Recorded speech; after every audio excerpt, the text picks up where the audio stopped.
కష్టపడుతున్నారు. తాతలు కష్టపడ్డారు, తండ్రులు కష్టపడ్డారు, మనం కష్టపడుతున్నాం. రేపు మన పిల్లలు సుఖపడడానికి, మన ప్రాంతానికి సాగునీరు రావడానికి, రహదారులు, విద్యా, వైద్య రంగాల్లో మనం అభివృద్ధి చేయడానికి ఆయా కాలు గుర్తు కొట్టేయాలి, గులాబీ జెండా ఎగరేయాలి, కేసీఆర్ను ముఖ్యమంత్రి చేయాలి. కొద్దిసేపట్లో హెలికాప్టర్లో మన ముందుకు మన నాయకుడు రాబోతున్నాడు.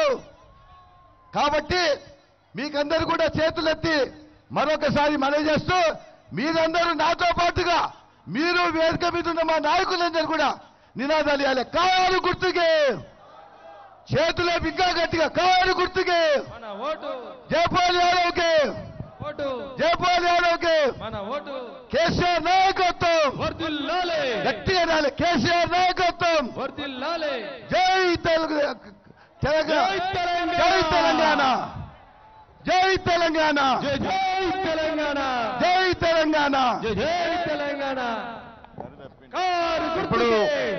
ఇప్పుడు మన అభ్యర్థి, కలకుర్తి నియోజకవర్గ అభ్యర్థి మాజీ ఎమ్మెల్యే జయపాల్ యాదవ్ గారు మాట్లాడాలని చెప్పి కోరుకుంటున్నాను.